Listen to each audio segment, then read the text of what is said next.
Dia betul-betul rasa macam hilang semangat dia dah. Dia tak faham kenapa dia diduga lagi sekali dengan perkara yang hampir sama yang pernah dia lalui sebelum ni. Berat betul dugaan yang dia rasa ni.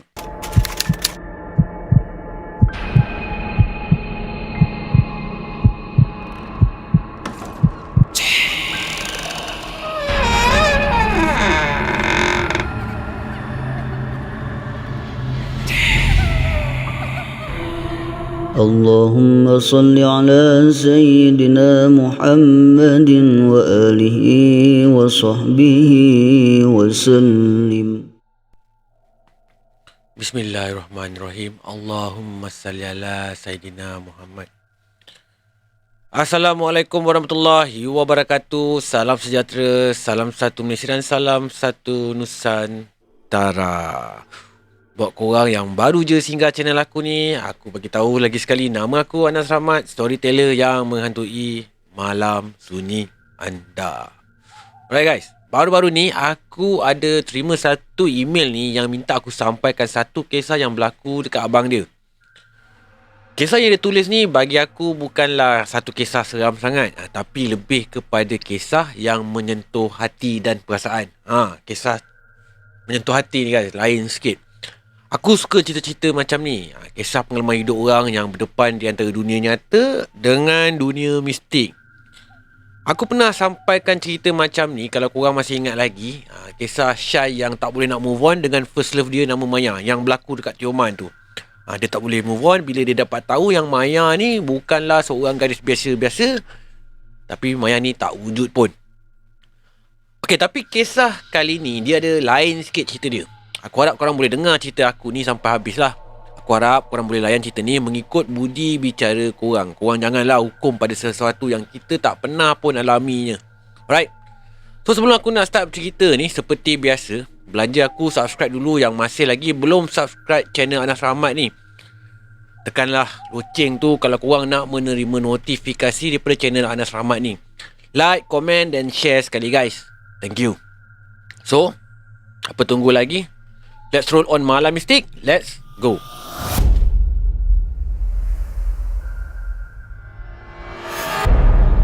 Kisah ni berlaku lebih kurang 5 tahun yang lalu. Masa tu Afiq ni dia bertugas sebagai seorang security dekat sebuah servis apartmen yang terletak dekat negeri Selangor. Cerita yang berlaku pada Afiq ni menyebabkan dia jadi serik untuk bertugas sebagai seorang security. Afiq ni umurnya masa kejadian tu lebih kurang awal 40-an. Seorang duda, tak ada anak. Isteri dia ni pergi meninggalkan dia ketika dia melahirkan anaknya yang pertama. Bukan isteri je yang meninggalkan si Afiq masa tu, tapi anak yang dikandungnya juga tu pun pergi meninggalkan Afiq. Korang bayangkanlah hampir 10 tahun berkahwin, tak dapat anak. Bila isteri tu mengandung, masa melahirkan baby tu, kedua-duanya sekali tak survive. Allah datang jemput. So memanglah koyak jiwa si Afiq ni kan masa tu. So sejak daripada hari tu, hati Afiq ni memang dah tertutup pun untuk mencari pengganti isteri dia ni. Dipendekkan cerita, untuk menghilangkan rasa sunyi si Afiq ni, setelah beberapa tahun ni tak boleh move on dengan kesedihan kehilangan arwah isteri dengan anaknya tu, si Afiq ni dia ambil keputusan untuk tinggal dengan adiknya dekat negeri Selangor. Dia cakap banyak sangat kenangan dia dengan arwah isterinya tu kat kampung. So susah dia nak move on. So lebih baik dia mulakan hidup baru dekat tempat lain.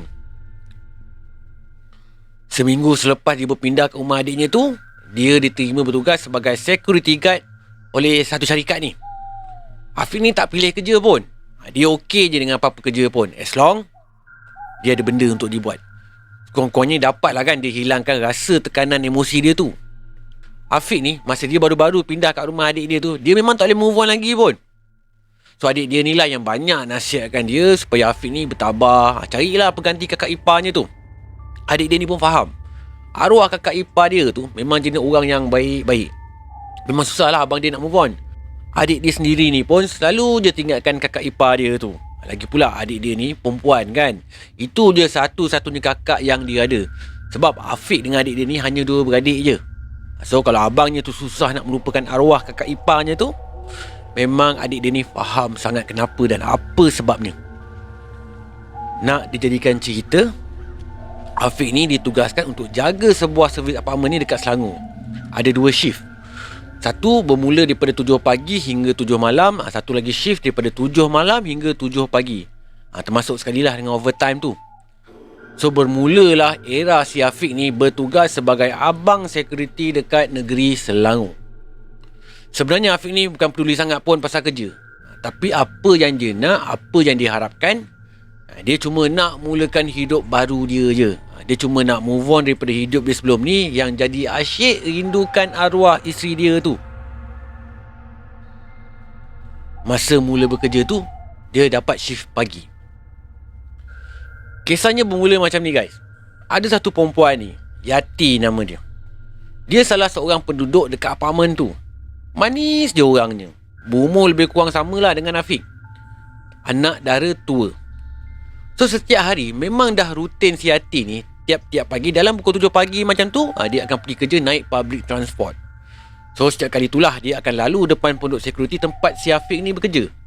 Seperti biasa jugalah, dah menjadi rutin si Afiq ni, bila siapa-siapa pun penduduk yang dia nampak atau lintas kat depan tu, kat depan post security tu, dia akan ucap selamat pagi. Yati pun tak terkecuali lah. Selamat pagi Cik Yati. Macam tu lah. Setiap kali Afiq ucap selamat pagi kat Yati ni, setiap kali tu jugalah Yati ni balas dengan senyuman manis je muka dia. Yang kadang-kadang tu buat si Afiq ni rasa macam nak gugur jantung dia. Tapi walaupun macam tu, tak pernah lagi si Afiq ni berbual dengan si Yati ni. Dia hanya bertegur sapa dengan ucap selamat pagi je. Tak terlintas jugalah kat hati si Afiq ni nak trykan si Yati ni. Sebab dia pun tahu status dia sebagai security je dekat situ. So janganlah nak melebih-lebih dengan penduduk kan. Nak dijadikan cerita, satu pagi tu, masa Yati ni nak pergi kerja, lift rosak pula. So Yati ni terperangkap lah dalam lift tu. Kebetulan juga masa hari kejadian tu, si Afiq ni kerja shift malam. So habis kerja pukul 7 pagi. Masa nak balik tu, dia dapat report daripada geng-geng security dia, ada orang terperangkap dalam lift. So sebelum dia balik kerja tu, cepat-cepatlah dia terus ke lift tu untuk nak bagi bantuan. Uruskan hal lift yang rosak tu. Akhirnya lift yang rosak tu pintunya dapat dibuka. Tengok-tengok Yati yang berada kat dalam lift tu. Terlalu panik agaknya si Yati ni bila dia terperangkap dalam lift tu. Masa pintu lift tu terbuka je, Afiq ni dapat tengok yang Yati tu tengah menangis-nangis, terduduk dekat penjuru lift. So si Afiq ni pun pujuk lah si Yati ni. Rupa-rupanya Yati ni dia ada klaustrofobia. Klaustrofobia ni maksudnya masalah takut dengan tempat sempit lah. So si Afiq ni yang menampakkan si Yati tengah menangis dengan pucat-pucat tu muka dia, dia pun dengan sedaya upaya dia pujuk dengan cubalah tenangkan si Yati ni. Bila Yati ni dia dah tenang sikit tu, Yati ni sedar yang dia pun dah terlambat nak pergi kerja. So dia pun kelang kabut lah kan masa tu nak pergi kerja. Memandangkan Afiq pun dah habis waktu bekerja dan dia pun sedar Yati ni dah lambat nak pergi kerja, Afiq ni pun offer lah nak tolong hantarkan si Yati ni. Sebab ofis si Yati ni pun memang satu laluan Afiq nak balik ke rumah pun. So Yati pun tak menolak pun pelawan si Afiq ni. So Afiq ni pergilah hantar Yati ni pergi kerja hari tu. So pada saat tu, waktu tu, bermulalah perkenalan antara si Yati ni dengan si Afiq. Bermula daripada hari tu, setiap hari hubungan diorang ni makin lama makin mesra. Tapi kemesraan diorang tu tak adalah sampaikan macam orang bercinta. Lebih kepada macam kawan-kawan gitu. Ada kala tu kalau Afiq shift malam, kalau dia ternampak si Yati melepak dekat kawasan pool, dia pun singgahlah kejap untuk berborak-borak dengan si Yati ni. Yati pula nampak senang dengan Afiq.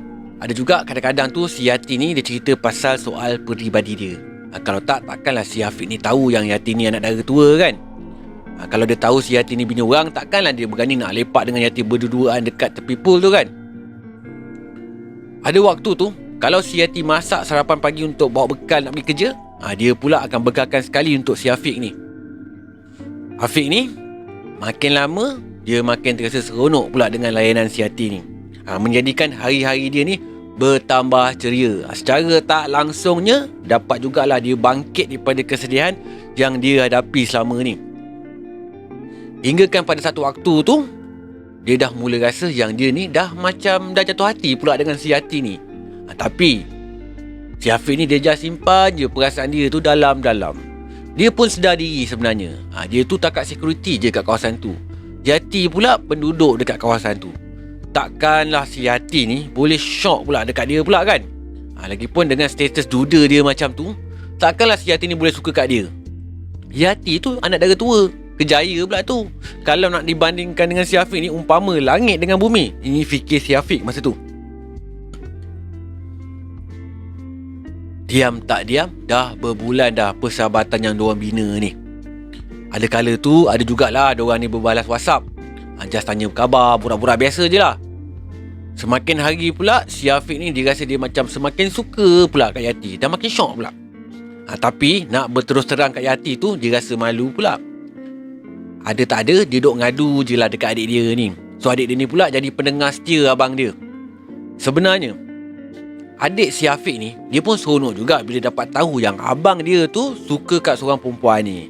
Sekurang-kurangnya dia tahulah kan, yang abang dia ni dah mula move on. Dan nak dijadikan kisah, satu malam tu, Afiq ni nampak Yati lepak dekat pool sorang-sorang. Tapi hari tu Yati ni dia tak macam biasa. Dia nampak masam je muka dia. So Afiq pun tanyalah dekat Yati kalau Yati ni sebenarnya ada masalah ke kan. Kalau ada masalah tu share lah kat Afiq. Manalah tahu kalau Afiq ni boleh bantu si Yati ni kan. Tapi si Yati ni masa tu langsung tak menjawab soalan Afiq pun. Tapi dia just menitiskan air mata dia je. Sekali lagi masa tu si Afiq ni tanya, apa yang berlaku ni sebenarnya ni kan? Kenapa dengan tiba-tiba si Yati ni menangis? Tapi kali ni Yati jawab. Yati tanya balik dekat Afiq. Afiq sayang kat Yati tak? Yati tanya macam tu dekat si Afiq. Spontan je Afiq terus menjawab, mestilah Afiq sayang kat Yati. Kenapa Yati? Apa yang berlaku sebenarnya ni? Apa yang buatkan Yati menangis ni? Ceritalah dekat Afiq. Tiba-tiba si Yati ni, dia terus pegang tangan si Afiq ni. Dia genggam erat-erat tangan si Afiq. Afiq pula masa tu tak tahu nak happy ke ataupun nak terkejut. Dia memang tak faham apa perasaan dia masa tu. Dalam masa yang sama, si Afiq ni dia tertunggu-tunggu juga jawapan daripada Yati. Apa yang berlaku dekat dia. Yati ni pun cakap, kalau Afiq sayangkan Yati ni, jangan tanya kenapa Yati menangis. Lepas si Yati cakap macam tu, terus dia lepaskan tangan dia dekat Afiq ni. Lepas tu dia terus tinggalkan Afiq dekat situ. Afiq yang masa tu masih lagi terduduk dekat situ, terpinga-terpinga bila si Yati ni pergi belah je macam tu je. Si Afiq ni, dia betul-betul confused dan tak tahu apa masalah sebenarnya yang dihadapi oleh si Yati ni. Dia betul-betul tak tahu dan tak faham apa maksud si Yati masa tu. Lepas daripada Yati belah tu, dia pun WhatsApp kat Yati. Tapi Yati tak menjawab pun WhatsApp daripada Afiq. Mulai daripada hari tu, berminggu-minggu dia tak nampak Yati lagi dekat apartmen tu. Dalam masa yang sama, Afiq ni mula rindu juga kat Yati ni. Dia call Yati tapi tak dapat. Handphone Yati off. WhatsApp Yati pula, Yati tak reply. Mesej pun just satu tick je. Dia betul-betul tak faham dan tak tahu mana perginya Yati masa ni. Hilang macam tu je. Hari-hari dia masuk kerja, dia ternanti-nanti kalau dia ternampak kelibat si Yati ni. Tapi malangnya, langsung dia tak nampak bayang pun. Afiq ni rancang, lepas ni, kalau dia jumpa Yati, dia nak luahkan isi hati dia ni dekat Yati. Dia nak beritahu Yati ni yang dia sukakan Yati. Dia tak peduli dah. Kalau Yati setuju, dia nak jadikan Yati ni isteri dia. Dia dah serius lah kali ni. Nak dijadikan cerita, ada satu malam tu, lebih kurang pukul jam 2 pagi, macam tu. Tengah si Afiq ni buat clocking kat kawasan pool, tiba-tiba dia nampak Yati tengah duduk sorang-sorang dekat tepi pool. Yati ni masa tu dia berpakaian baju kurung warna putih. Pucat je muka dia. So bila si Afiq ni terperasankan si Yati ni duduk sorang-sorang dekat tepi pool macam tu, dia pun happy lah kan. So dia pun cepat-cepatlah datang dekat dengan Yati ni. Sampai-sampai dekat Yati tu, cepat-cepatlah si Afiq ni tanyakan Yati, mana dia menghilang kan selama ni? Lama betul dia tak nampak muka si Yati ni. Tapi si Yati tak menjawab satu pun soalan si Afiq tu. Dia just diam je. Lepas tu dia tenung mata Afiq lama-lama. Lepas tu dia senyum je. Afiq ni yang mula-mula marah kat Yati tu, bila terpandangkan senyuman manis si Yati ni, terus sejuk je hati dia. Baru je si Afiq ni nak tanya soalan yang lain dekat Yati ni, Yati ni terus bangun. Lepas tu dia jalan menuju ke lift, tinggalkan Afiq sorang-sorang kat situ. Si Afiq pula masa tu betul-betul blur dah. Sekali lagi si Yati ni tinggalkan si Afiq ni sorang-sorang tanpa sepatah kata pun. Dalam hati si Afiq ni membebel juga. Dah lah lama berminggu-minggu hilang, lama tak jumpa, baru je jumpa kejap, belah tinggalkan aku macam tu je. Tapi walaupun dalam hati dia ni membebel-bebel, sebenarnya dia terasa suka juga bila dapat jumpa si Yati ni. Walaupun sekejap, sekurang-kurangnya terubat jugalah rasa rindu kat hati dia tu kan. Cuma dia rasa kesal sikit sebab masih belum dapat lagi nak sampaikan isi hati dia dekat Yati. 3 hari lepas tu, si Afiq ni kena shift pagi. Lebih kurang tengah hari macam tu, adalah seorang mamat ni, lelaki ni datang ke pos security tempat Afiq ni kerja. Dia tanya dekat Afiq macam mana nak ambil permit nak pindah rumah. Si Afiq ni jadi pelik bila tengok lelaki tu. Bila lelaki tu tanya macam mana nak minta permit nak pindah rumah. Sebab dia tak pernah nampak pun muka lelaki ni duduk dekat apartmen tu sepanjang dia kerja dekat situ. Afiq ni pun tanyalah kat lelaki tu yang dia duduk dekat unit yang mana satu. So cepat-cepatlah lelaki tu jawab yang dia bukan penduduk dekat situ. Dia cuma nak angkat pindah barang arwah kakak dia je. Bila mendengarkan lelaki tu cakap macam tu, dia pun tanyalah arwah kakak dia tu duduk dekat unit yang mana satu. Rupa-rupanya unit yang dimaksudkan oleh budak lelaki tu adalah unit yang Yati duduk. Rupa-rupanya lelaki tu adalah adik kepada Yati. Kakaknya yang meninggal tu adalah Yati. Dia bagi tahu kat Afiq, dah nak dekat 3 minggu dah Yati ni meninggal akibat daripada kanser. Dah lama pun kakak dia mengidap kanser, dah lebih daripada 15 tahun. Sebab itulah kakak dia tu tak nak kahwin-kahwin. Si Afiq pula yang mendengarkan penjelasan daripada lelaki tu masa tu, dia rasa macam nak pengsan. Seolah-olah macam susah nak percaya dengan apa yang dia dengar tu. Masa ni memang koyak betul jiwa si Afiq ni. Dia punya koyak tu macam jantung dia tu dirobek-robek dengan gunting. Lutut si Afiq ni pula betul-betul rasa lembik sangat masa tu. Dia betul-betul rasa macam hilang semangat dia dah. Dia tak faham kenapa dia diduga lagi sekali dengan perkara yang hampir sama yang pernah dia lalui sebelum ni. Berat betul dugaan yang dia rasa ni. Hari itu, lepas dibantu adik si Yati ni siapkan permit nak pindah barang-barang rumah Yati tu, si Afiq ni terus dia balik ke rumah. Tak tunggu pun shift kerja dia habis. Dia betul-betul tak ada mood dah. Dia rasa semangat dia nak kerja pun dah tak ada lagi dah. Dalam perjalanan dia nak balik ke rumah tu, otak dia ni tak berhenti-henti berfikir. Dia tinggalkan baru 3 hari lepas dia jumpa si Yati ni. Kenapa Yati ni munculkan diri depan dia? Kenapa Yati ni langsung tak nak bercakap dengan dia? Siapa sebenarnya yang dia jumpa malam tu? Adakah betul-betul roh si Yati ni yang datang? Ataupun setan yang menjelma bentuk sebagai Yati? Tak lama lepas tu, Afiq ni dia ambil keputusan untuk berhenti kerja. Dia tak sanggup lagi nak bekerja dekat situ. Bukan sebab pasal dia jumpakan jelmaan si Yati tu. Sebenarnya dia kecewa bila orang yang mula dia sayang dan jatuh hati ni akhirnya pergi juga meninggalkan dia. Si Afiq ni betul-betul frust. Yang buat dia lagi frust bila Yati sendiri tak pernah bagi tahu dekat dia yang Yati ni sebenarnya sakit. Yang buat dia lagi kecewa, dia sendiri tak sempat langsung nak luahkan isi hati dia ni pada si Yati ni. Untuk pengetahuan korang, cerita ni disampaikan sendiri oleh adik kepada Afiq ni. Dia yang email cerita ni dekat aku. Dia bagi tahu kat aku, ini antara pengalaman abang dia masa berkhidmat sebagai security. Sampaikan ke hari ni abang dia ni masih lagi menduda. Dan hati Afiq ni betul-betul dah tertutup dah nak terima mana-mana perempuan lagi dalam hidup dia. Dia cakap cukuplah 2 kali perempuan yang dia suka tinggalkan dia. Dia memang dah tahu hati dah. Bila bercakap soal hati ni, sebenarnya susah kita nak jangka. Sayang, cinta, kasih ni perkara-perkara yang subjektif. Kita tak boleh nak judge pun. Aku nak minta maaf kat korang kalau cerita kali ni tak berapa nak seram sangat. Lebih kepada soal hati dan perasaan je. Aku juga nak ucapkan terima kasih kepada adik si Afiq ni. Sebab dia sudi nak berkongsi kisah abang dia ni dekat segmen Malam Mistik ni. Mungkin kita boleh ambil sedikit pengajaran daripada cerita yang disampaikan ni. Buat korang yang nak send cerita dekat aku, korang boleh send melalui akaun sosial media aku yang aku dah letakkan pun dekat ruangan description tu.